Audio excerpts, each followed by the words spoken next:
So it's not for kids.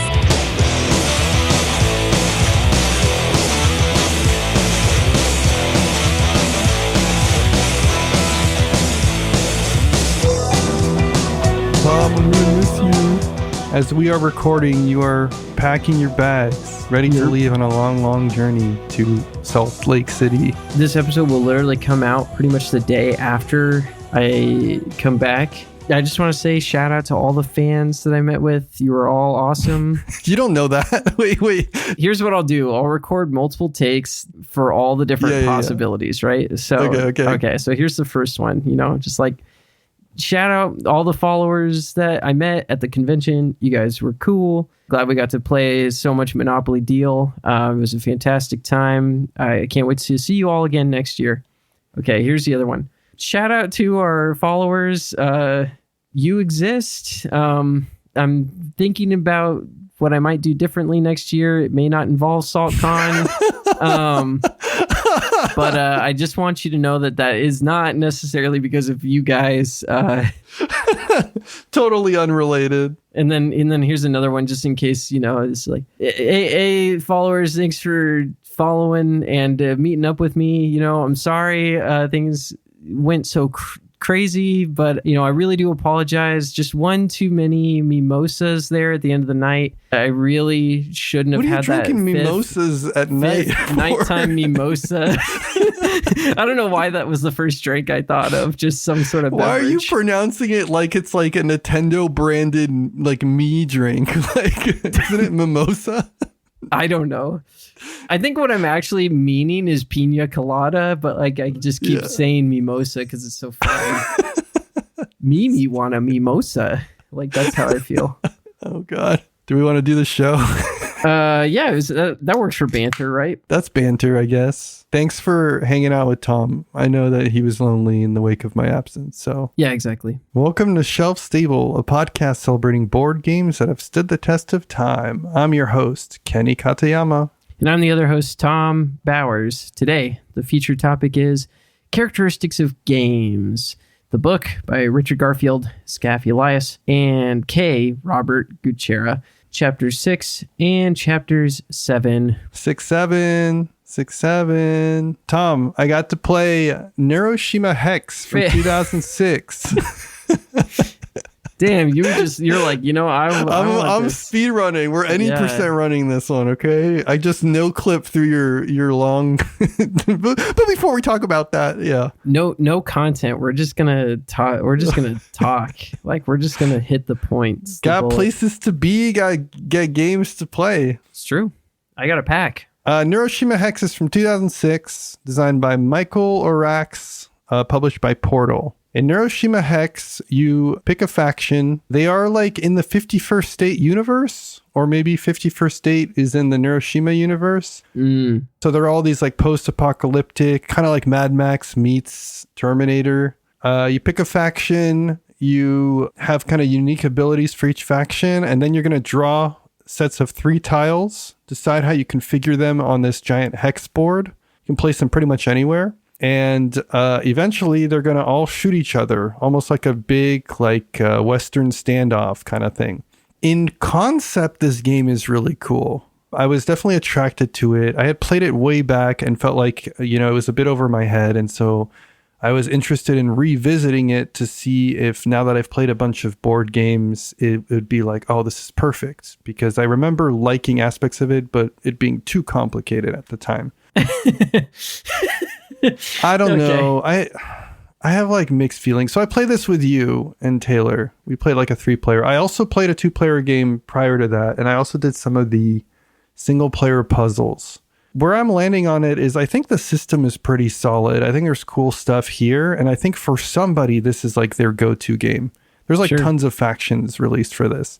Yeah. For me, it felt more like a headache than anything. Interestingly, it reminded me of Calico, which is a very, very different game, but I think they both have a lot of AP about where to place hexagons on a board. And you're like calculating all the possible permutations to the point where your nose starts bleeding.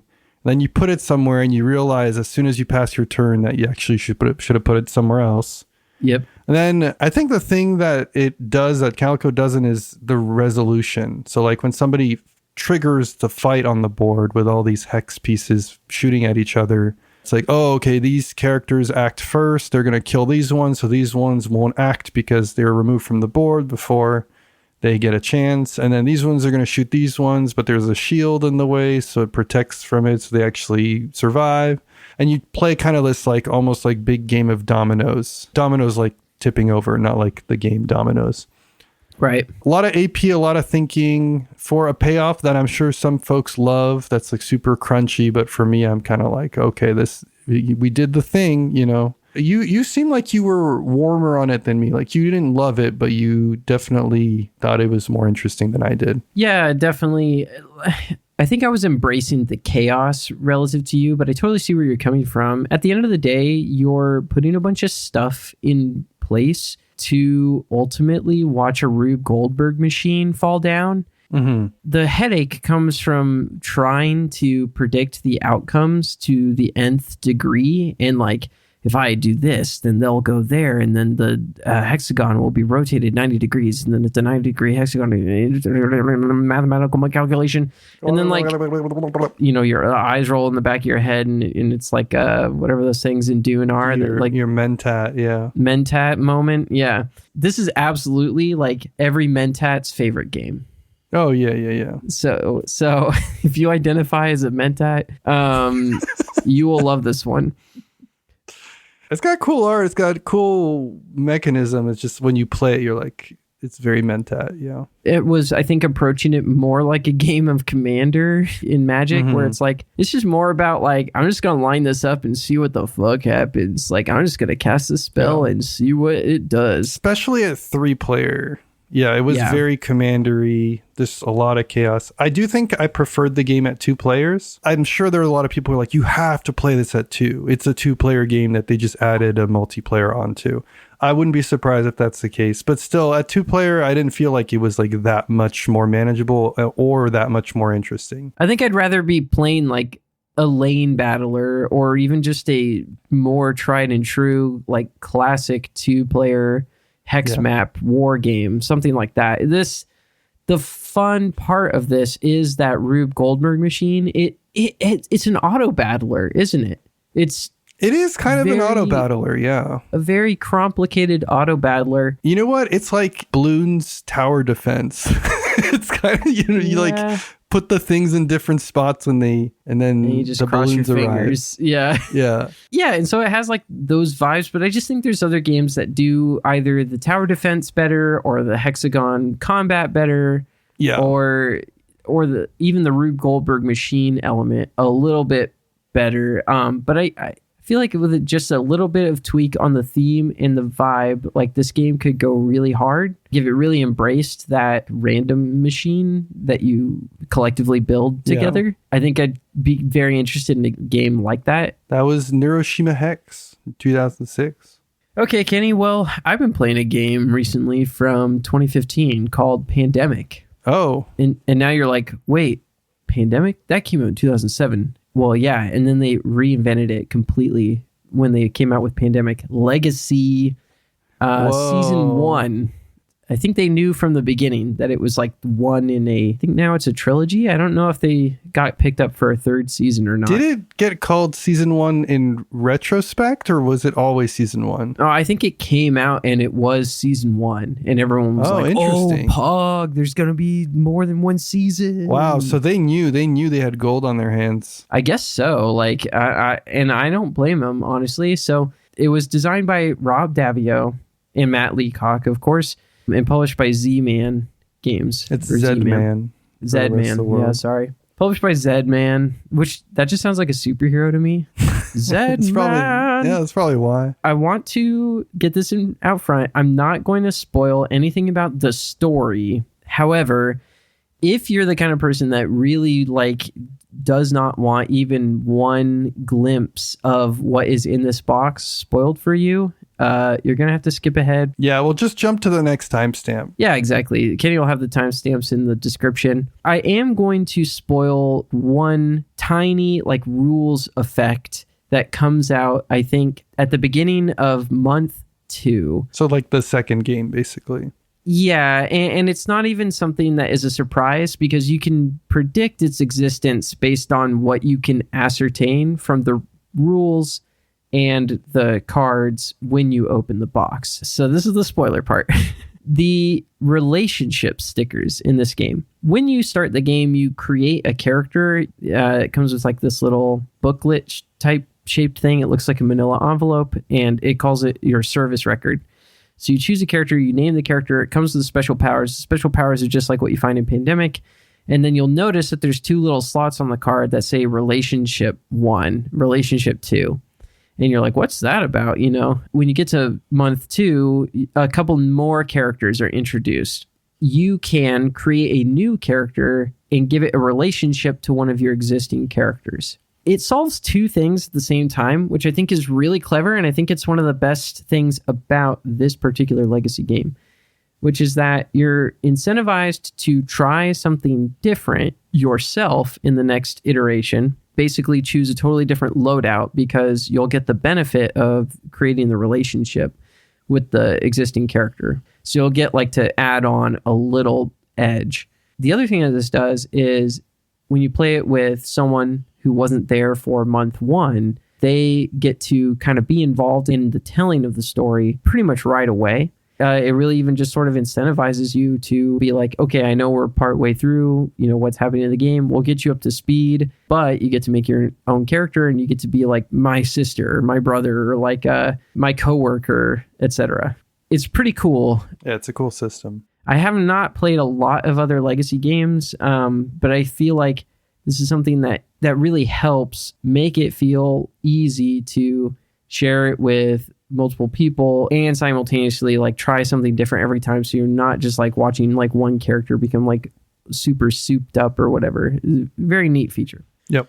Otherwise, the gameplay of Pandemic Legacy is primarily Pandemic at the end of the day, and what I think they did that was smart is escalate the parts of the original Pandemic that have a lot of tension built into them already. Because now when cities create an epidemic, they also become more and more unruly and more difficult to get in and out of. So a city that epidemics once is now a bigger priority than a city that has never had an epidemic at all, and so on and so forth. It just continues to build on the elements that have tension and increase the anxiety on those. If you've played a lot of Pandemic, it really adds a layer of challenge and excitement that I think anyone who has played a lot of Pandemic, which you probably have if you're buying Pandemic Legacy, is going to get you excited. So another kudos to that. The one flaw that it perhaps has overall is the story itself.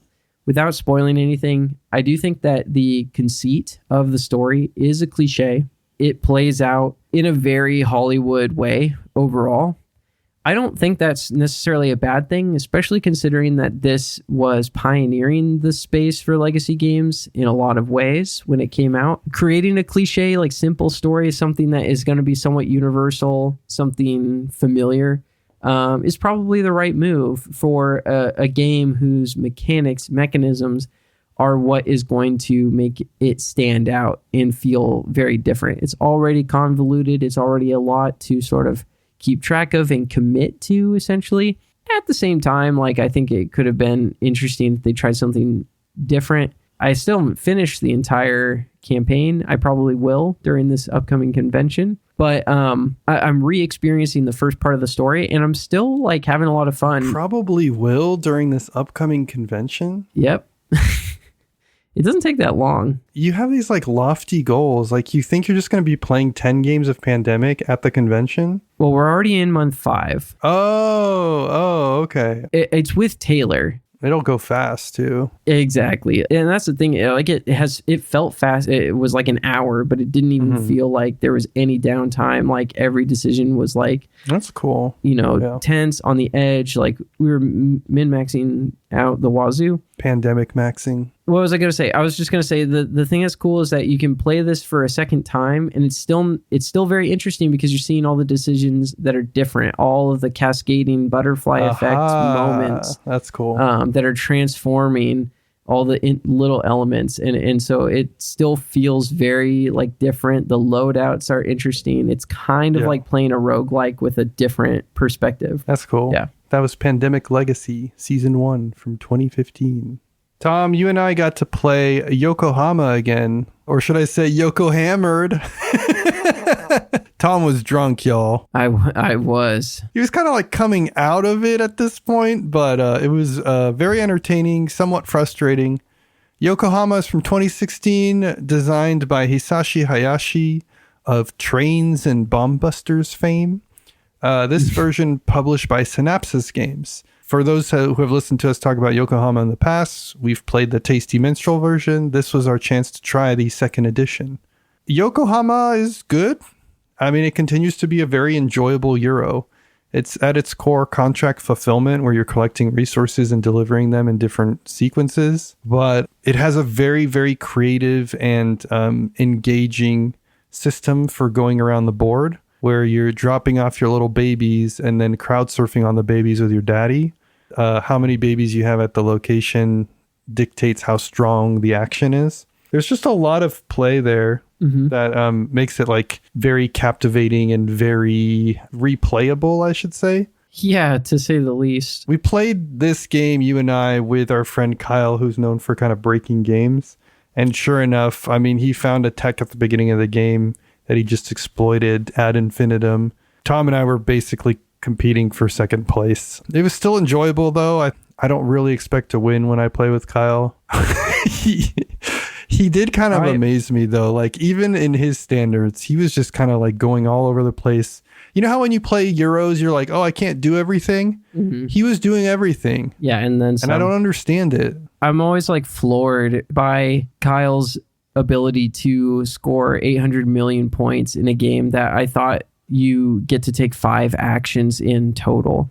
You know what I mean? Like, I'm just like, what the fuck? All this is possible. It always helps shift my perspective and make me realize how much like research I apparently need to do. That said, I couldn't even appreciate that because like in retrospect, I was like more drunk than I thought I was even at the time. And like, I thought I was like drunk. Like, I didn't think like, oh, I'm just buzzed, you know? Oh, you know, like I was like, I'm goofing off. Like, yeah, you would like stand up and walk away after your turn and just go talk to other tables. You played a game of Llama at one point, which in your defense, you had promised that you were going to teach him that, but I told the bar owner that I was going to teach him Llama, and I was waiting on Kyle to finish his like 800 million game actions. And I was like, it was implied you would teach them Llama after the game, not during. Yeah, I was like, this is as good a time as any. You definitely gave off the vibe of like, I don't know what I'm doing. I'm just pressing buttons. I literally was. I would love to play this again sober with my wits about me because I see now how Yokohama is essentially like a racing game, like in a lot of ways. Oh, totally, yeah. I think we've been playing it as like a point maximizer, but it's a race.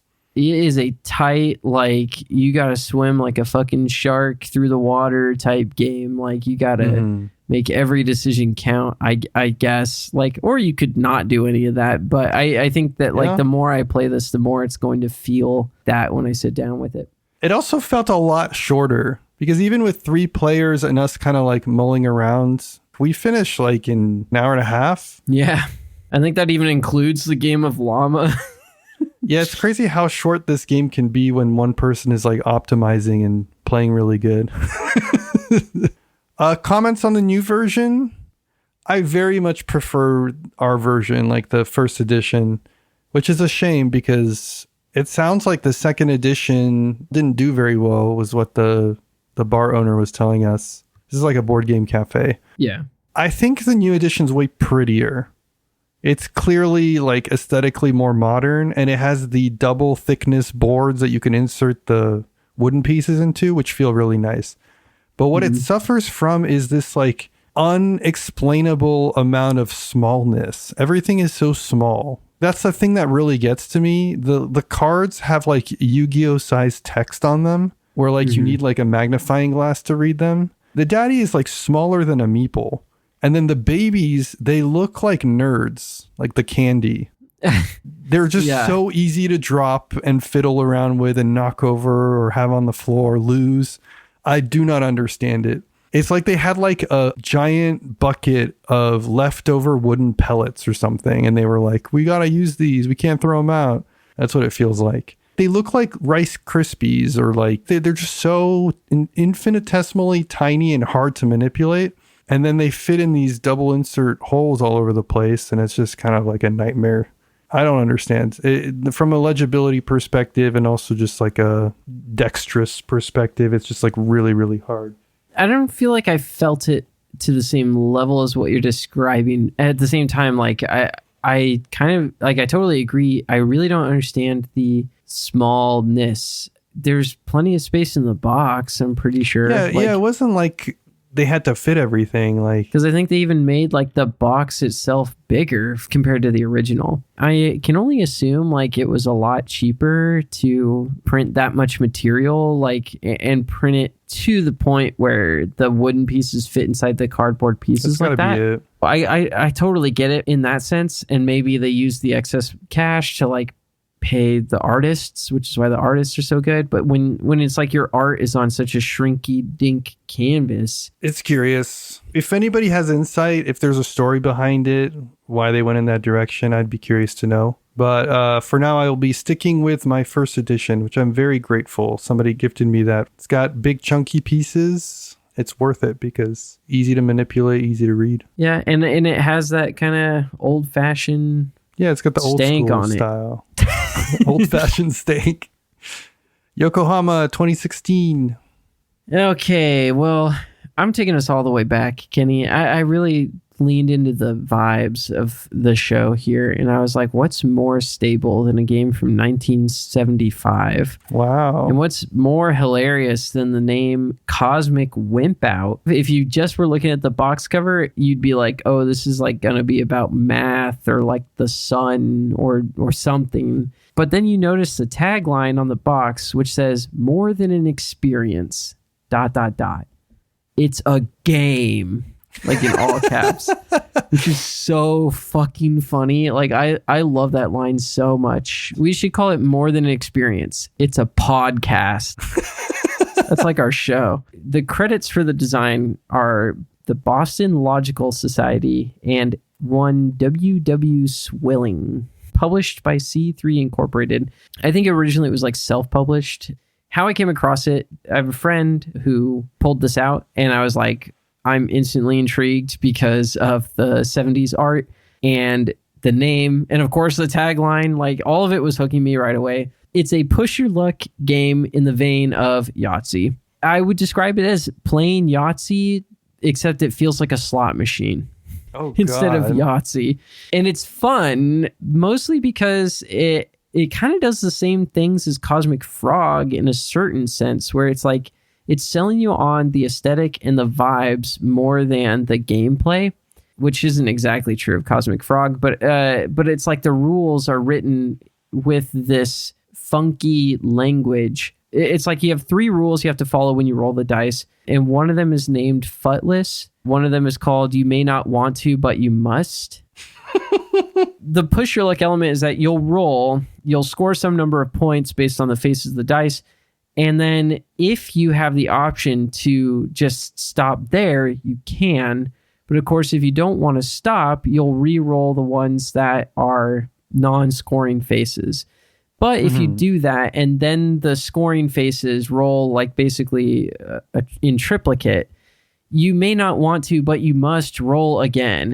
And then there's ways in which you wimp out, which is that you bust, essentially. But there's a lot more ways for you to either want to re-roll or be forced to re-roll than there are ways for you to bust. So that's where I say it ends up feeling like a slot machine, where it's like sometimes you get like a roll and it'll just be like ding, ding, ding. Everything lines up, and then it goes like, okay, this gives you like 6 free re-rolls. Roll again. And then you like roll it again. It's like ding, dong, ding. And then it's like, do it again, do it again. It's just like, that's how a turn can feel like in Cosmic Wimpout, except you're being forced to. So you're kind of crying low key, really hoping that you're like, that the 120 points you've amassed like are not going to just go to 0. Is it like LCR where like there's no decision, or is there still some things to do? there is the decision to stop.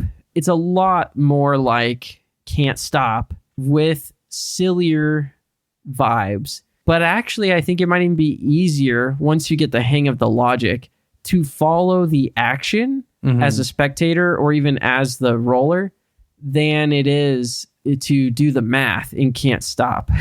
I think there's like less decision space than Can't Stop has, where Can't Stop, you kind of have the option of like choosing which numbers you add up and stuff like that. It feels a little more tactical. But yeah, choosing like when you stop trying to roll or re-roll, like you can roughly get the odds on the back of a napkin and you can just go for it, praying to God that it hits. And when it does, it's poggers, you know? So I think it just like, it does all the push your luck elements very well. And I found it very enjoyable despite being a low strategy game. It's less strategic even than Monopoly Deal, which is kind of rare. I'm glad it was enjoyable. Those games can always go like one way or another. It's funny that you compared it to Cosmic Frog, given that it's called Cosmic Wimpout.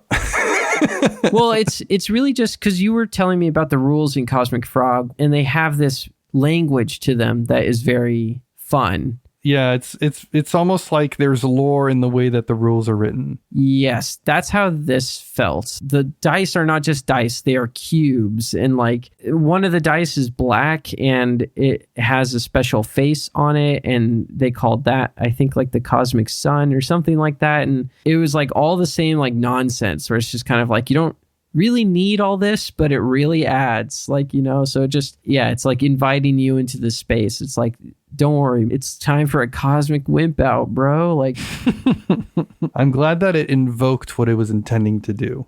It was Cosmic Wimpout from 1975. 100 games to play before you die. All right, Kenny, it's time to holy shit. Okay, Kenny, it's time to talk about this. It's time to talk about the 100 games you gotta play before you turn the bucket or hit the road. Game number 67 on this list is Concordia from 2013. Designed by Matt Gerdts, published by Rio Grande. Kenny, why is this one on the list? Concordia. We're definitely in the more complex space now. We're also in the space where we're going to be recognizing designers a little bit more. This is very much Matt Gertz's biggest design, although I would say he has a lot of excellent designs under his pen. Navigador, we tend to like Imperial 2030 here. Matt Gerdts is kind of the king of rondels. Interestingly enough, Concordia is not a rondel game. But I do think it kind of exemplifies his design flourishes. The thing with Matt Gertz's designs is that they are extremely studied. They're extremely fine-tuned. And they're not fine-tuned in the same way that Tom Lehman does, where you know, everything has been stress tested and the game's been played 1,000 times. It's more fine-tuned in the almost like the Knizia fashion, where every blemish has been removed from the game. It almost feels like it was looked over with a fine-tooth comb to make sure that there isn't anything that stands out. I think the difference is Concordia is a much more complex game than a Knizia game, but there's almost that same level of like, only the stuff that needs to be there is there. Each thing has been run through the grinder to make sure that it is fun. I'll give you an example.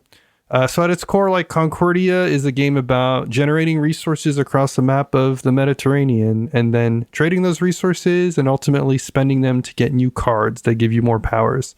Even the generating of the resources has been made to enhance itself. You can take an action that lets you flip an area, and that area is going to generate resources for all the settlements that are in that area. So not just your personal ones, but if you have opponents that have worked their way in, wormed their way, they're going to get bonuses. So there's kind of that interactivity, almost like a brass-like experience that is at play here.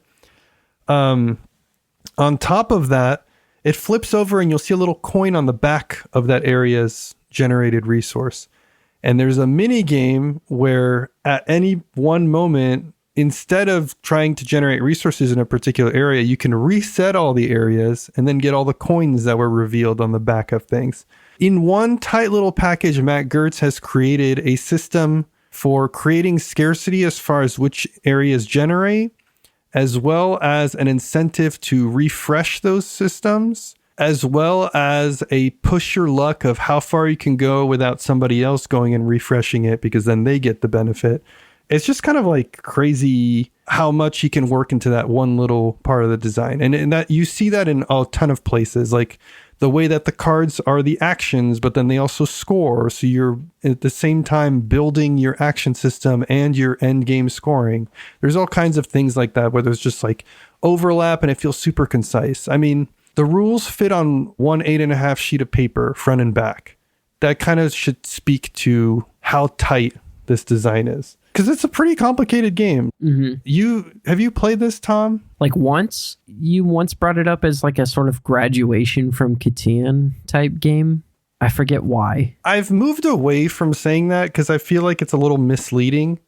I do still think that this game at its core is almost Catan-like. Catan for the person that's now played a bunch of games. Because you're building these settlements in different locations, and then when you trigger that area, you're going to get resources for those settlements, depending on what resources get generated there. And then you build out a route, a network to create more settlements, and it just kind of has that system in place. Mm-hmm. But everything around it is a bit more along the lines of Euro sensibilities. The problem with that analogy is everybody has a different interpretation of that statement. And then they can often get like a little discouraged or disillusioned when they play the game and they were expecting this thing from Catan, but it's not that. So It's one of those things where you can say it after you've played, but I've moved away from pitching the game that way because it almost throws people off. Plus, it's kind of like a loaded implication and for a number of reasons. So yeah, I get that. There are people who are going to love Catan and hate this and vice versa. Yeah. I don't think Concordia is for everyone. I don't think Matt Gerdts' games are for everyone, but there is something really kind of unique and fascinating about the way that he designs. And that is the reason I think it's totally worth playing and the reason that it's on this list. Concordia. Okay, Kenny, it's time to stop yapping. Time to stop going off about games that exist. And it's time to start thinking about games in a very serious, analytical, and mathematical perspective. I'm talking about the main topic of this week's episode, the real meat and potatoes, the part of the show that people skip ahead just to listen to, and that is characteristics of games, the final chapters. I'm not going to say which chapter numbers they are. Hopefully you've been following along in our little book club. Chapter 6, 7. What are the titles of these chapters? You know what number Concordia was on the 100 games? 67. Chapter 6 is titled Player Effort. Chapter 7 is titled Superstructure. Player Effort is talking about all the things that are undesirable about games, but that are factored in. And there is a lot of these. It almost was an effort for me to get through this chapter. Jesus. No. Why was this chapter so long? I don't know. It was like twice the length of other chapters. I want to say, that I found certain segments of Player Effort particularly interesting. But there definitely was like a little bit of sort of sentences in the middle of paragraphs that I didn't feel were as necessary as they maybe sounded at the time of writing. I think this book in general has been a page turn, but this chapter was kind of a slog, in my opinion. Maybe it's because it wasn't. Maybe it's because it wasn't doing anything new for me. I just felt like it was covering a laundry list of things that we both know, you and I. Oh yeah. That said, there were some parts that I thought kind of stood out. All right, what stood out? Well, maybe not stood out, but there was stuff that like I really found interesting, perhaps, or funny. There is a whole segment about Twitch games. And not like games you stream on Twitch, although I wonder if that's somehow related to the etymology, but where like you have to have fast twitches, like, like the muscle twitch, where reaction time is what matters. I'm thinking like Overwatch, Marvel fucking Rivals, shit like that, or whatever. Games where old heads like me are completely classed out by the fact of literally being old at this point. Yeah, and they were talking about the barrier of entry of like some people, they're just not going to be able to interface with that because they don't have those skills. Or maybe they're just a lot weaker at those skills and it would take a lot of investment to get there. Yeah. Which I understand. Yeah, that's definitely something to factor in. They talked about APM. They explain what APM is, actions per minute. I actually hate trying to play real-time strategy games with an APM maxing mode. It's just it's so unfun for me because I think there's a lot of things about Age of Empires that I like, but I love Age of Empires in the casual, 10 actions per minute style of play where I'm just chilling, maximizing downtime, watching. You want the mod that makes your opponent only able to take 10 actions. Yeah. Does that exist? That'd be so good. No, that would be so unplayable, unfun. Someone should drop that where there's a cooldown on every click or something, just to force people to relax and listen to that music. Tom. It would be good for the person that needs it. You'd be playing Age of Empires and you'd be chilling out just to the and you're just watching the guy pick berries while your countdown time. You're just rubbing your palms on your legs. You're like, come on, let me do another action. And then you click and then you gotta wait another 30 seconds. Imagine the combat, it just you send two armies into each other and there's clearly a total slaughter happening and you just can't even grab your guys. We did jump past one thing that we probably should add for context. The reason that they're talking about this is in terms of the investment cost. The costs generally get broken down into time and money. The reason they're talking about Twitch skills here is because you're going to need to basically invest time into getting good, is what they were saying. Well, yeah. Some more than others. And there's games where you can get good by knowing the heuristics and there's different ways of getting good. Yeah. And you don't have to develop literal physical skills.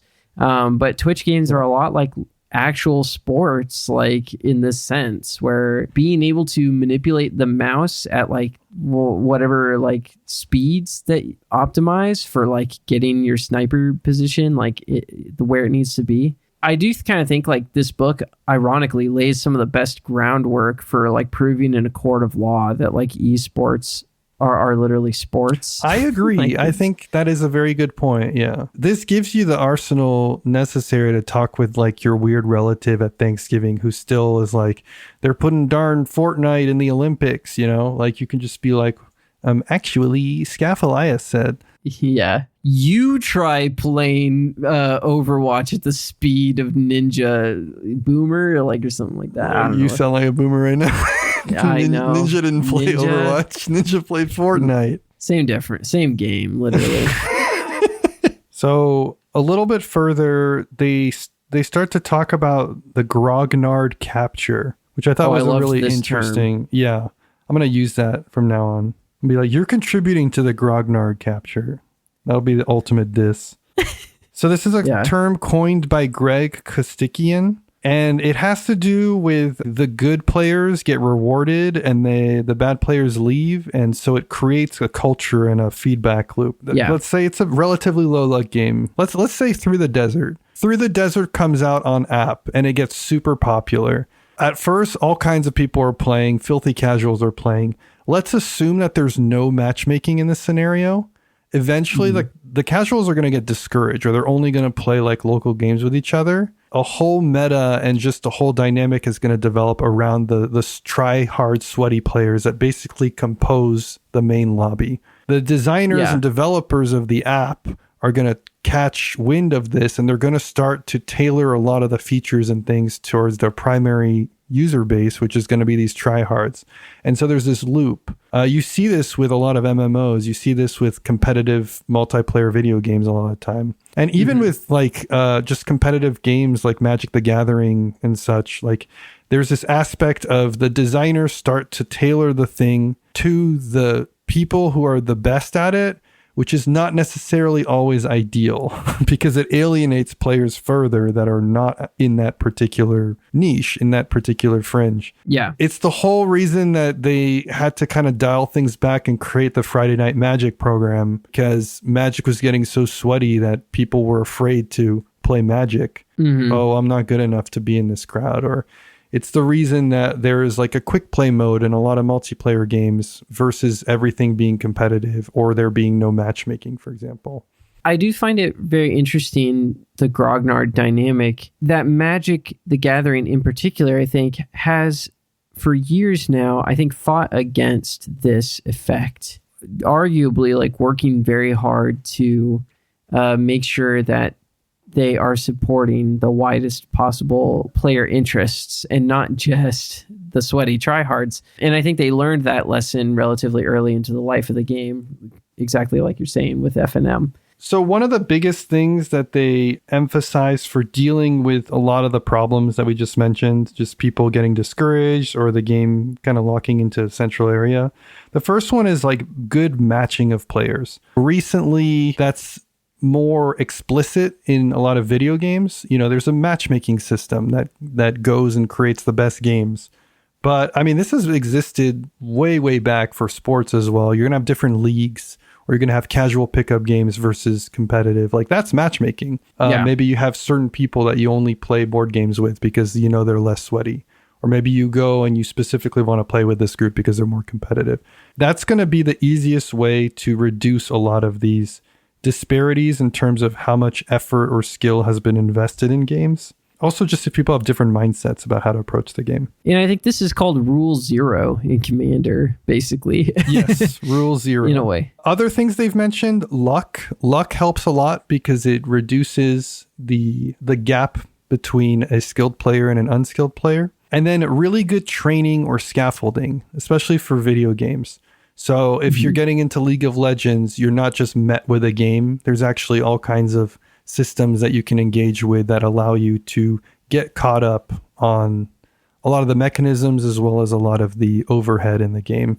It's definitely not going to get you to a point where you're going to be beating people, but at least it's getting you in the door so that you don't feel completely overwhelmed and leave immediately. The more you can scaffold and train, the better. I wonder how you could apply this to board games. The matchmaking cues? Or just like reducing the sweatiness effect. But I guess this isn't an issue with board games because you usually pick who you play with. Just imagining if you get on Board Game Arena and you're playing your first game of Azul, there is matchmaking on Board Game Arena. But I almost wonder if they could have systems to really like teach you fundamentals of the game if you're interested in getting better at it or something. That'd be a lot of work to implement.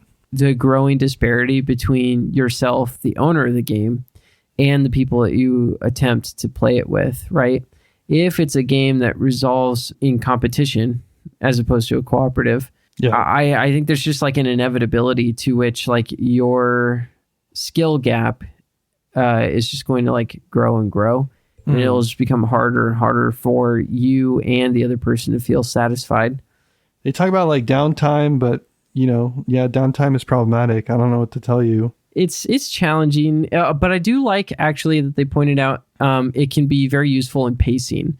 I like the concept in particular that running the bases in baseball is downtime, but it helps elevate the success of a home run. I think the biggest issue with downtime is when it's actually considered downtime, where you don't have anything to do and you're still waiting.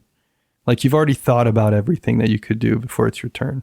Right. Which is most problematic in like turn-based games. They talked about Titan, which is just funny because somebody recently was like, have you heard of Titan? And I had never heard of it.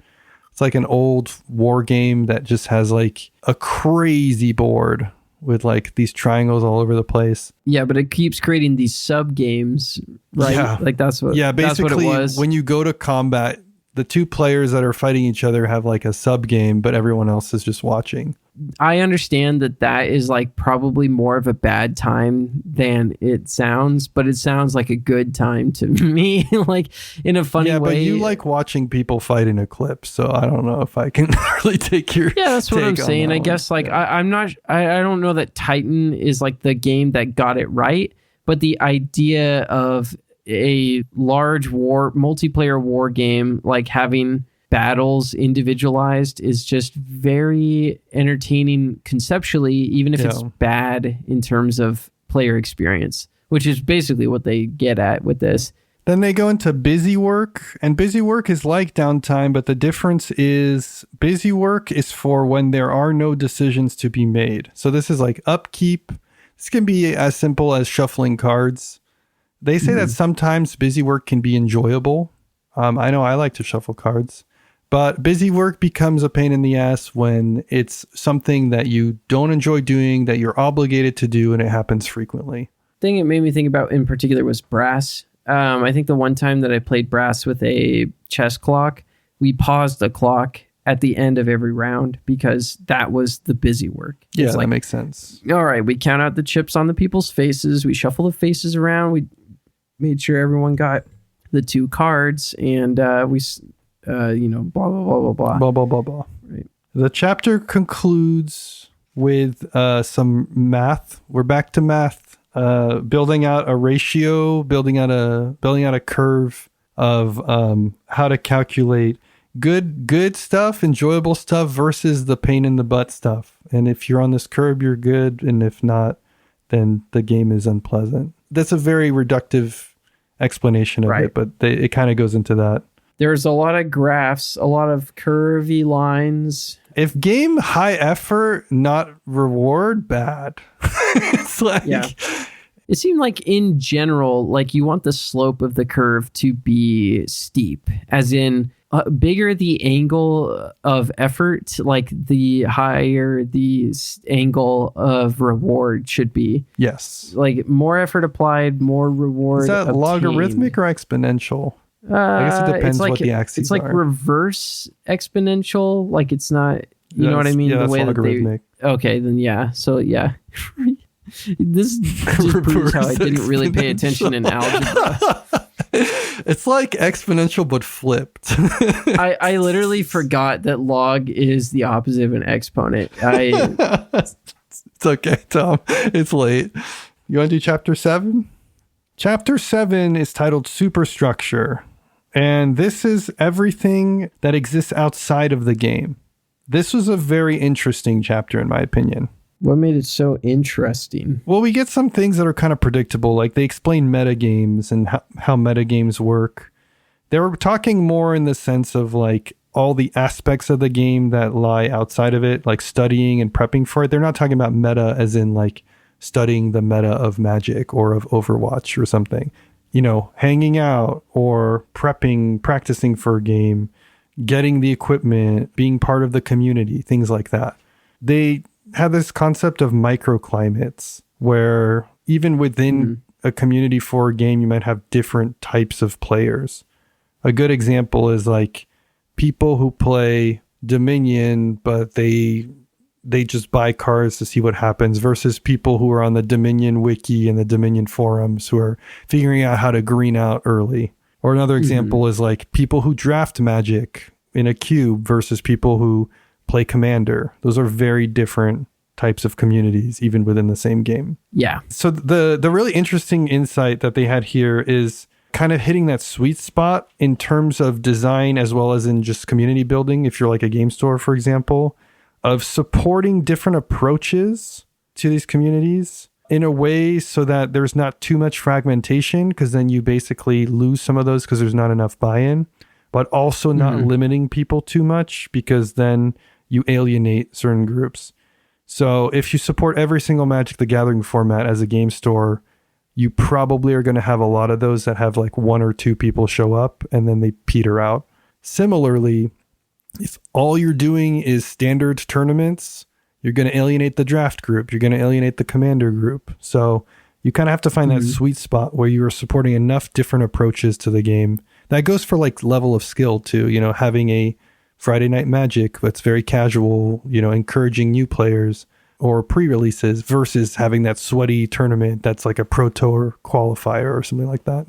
I find it interesting that if you were designing a game, how much thought might even go into this future where the metagame becomes like a part of the sort of the story of your game, how the players are going to interact. I mean, this is actually going to come up for us in the near future with Hub World Eidolon. True, yeah. I think games are thinking about this ahead of time more now. Right. And it's funny because like you can't really expect yourself to become Magic the Gathering, like by any means. What is Magic doing now that like your game would have to be prepared to do if you started to see any modicum of that success? How are you going to foster those climates, those groups, and make sure that like everyone feels like they can be represented, their interests can be represented in game stores and through your game? Yeah. Right. We've seen that as like a very heavily emphasized thing in more recent card games. I mean, Keyforge comes to mind. The whole premise of Keyforge is one that's like hedged on how it's distributed. There was like another one recently, the game that had QR codes on every card. Altered TCG. They had a distribution model that was interesting because you could basically own the rights to a specific card and then have it printed on demand based on having that like logged. But yeah, like you see this where games are kind of playing with the space of the meta game within their distribution and design. I mean, even just the LCG model itself was an approach to this. So I think that's kind of fascinating. Yeah. Then the book has what, in my opinion, is the funniest diagram in the entire book. It is a tree that has the word game in the middle. And then coming out of the tree, you have personal achievement, socialization, fantasy, money, status, learning and knowledge. I'm just like, what are we doing here? The $3 signs is like really good. Yeah. I think the intent behind this was just to say like, there's more to a game. There's all these aspects that play into it, but we're like, yeah, we know that. Like even people who are like less versed in games know that these things in life are related to it. Like it did feel a little bit like condescending to a certain extent that they had to draw a diagram. Well, maybe we're looking at this the wrong way. Like on some level, they wrote this book for like 19-year-olds, like taking their college course, you know. Still, it's like they needed... If you're 19, you don't need a chart that tells you that socialization is an aspect of games. Like, especially when the paragraph before that already explained that. Like, I don't think the diagram was needed. Well, I think it's in there for the people who don't read. Yeah, I guess so. I got a kick out of it. And then they're like, but wait, they were still not going to understand this concept. So they do two of the charts connected, like they're in like some kind of mating ritual. And one side says Pokemon cards and the other side says Pokemon cartridge. Right. As in the video games. And I love that last diagram because it looks like someone had a leftover sort of mitosis like stage. It looks whatever. like two cells are reproducing or something, or like splitting. It's literally like the part where they're ripping like the chromosomes like in half. Like, did you read what's on there too? So I don't think they've played a Pokemon game. I'm just going to go out and say it. Really? Because they say Pokemon cartridge, for example, just Pokemon video game, right? I've never heard anybody call them Well, they used to be cartridges. Yeah, but you don't... Cartridge games. You don't talk about them in the context of them being cartridges, though. They definitely lose you here with the $$ bubble. Is that the one you're going to bring up? Yeah, because they say... sell and trade cards for money, which I understand. That makes sense. And then they say sell and trade cartridges, which I don't think was a thing people were doing with Pokemon games. Not if they're talking like about cartridges in terms of the game itself. No. Like the whole selling point of the original Pokemon was like the link cable, which they do mention in socialization, but then you could trade the Pokemon themselves, right? Like even back in the original. So in status, the Pokemon card says card collection. Makes sense. You would expect in status that it is Pokemon owned or, you know, your Pokemon collection within the game. They put cartridges owned. Oh, bro, you got red version and blue version as opposed to look, I caught a Mew, like, you know. Yeah, back like then. I don't think people are thinking in terms of the cartridges themselves. I mean, even after second generation, like there were still only 6 games. I don't know, it's weird. This one really takes the cake. In achievement, on the card side, they say rankings. So from a competitive play, like the rankings, and then getting rare cards. Again, totally makes sense for Pokemon cards. On the achievements for the video games, they put teaching friends. Right. I don't think that's the goal with Pokemon video games, is to be able to teach others. Teach other people about how bad they are at catching Mew. Look, I got one, optimizing guys. your team, your Pokemon team, or beating the gyms. Yeah, beating the gyms. Yeah, I'm being really pedantic. You're ripping them a new one. Yeah, I don't think these diagrams are necessary, and if you're gonna put one in, at least get it right. Very redundant diagrams in the first place, and then the Pokemon one just became a little bit even misleading. Yeah, I just think the Pokemon one was really funny. Do you have anything else? Oh yeah, conceit. Oh yeah. Conceit is basically their term for theme. Honestly, a better term than theme, in my opinion, because theme is like setting. Right. Conceit is better because it really kind of sets the tone for what we're talking about. Maybe we propagate the trend, Tom. Maybe moving forward, we don't use the term theme. We use the term conceit or motif. I do think it's a little bit different because if I were to describe the conceit of Through the Desert, I would say we are merchants building camel roads across the desert. Through the desert. Through the desert, of course, right. Through the desert, title drop.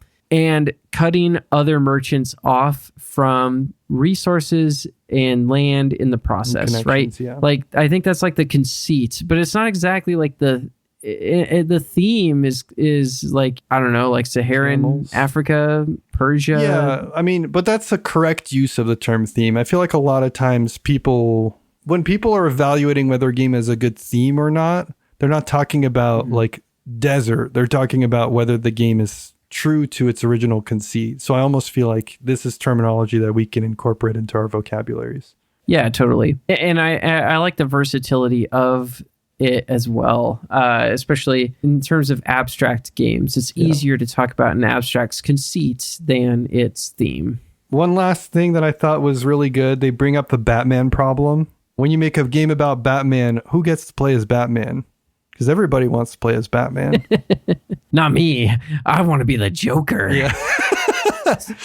Well, yeah, I think it's one that's well documented by designers or anybody that's working with intellectual property.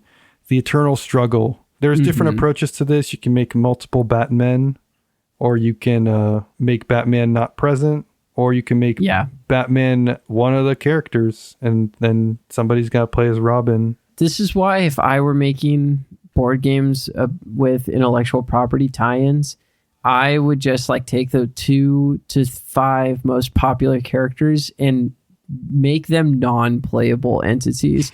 Like I'm just imagining like The Office, the board game.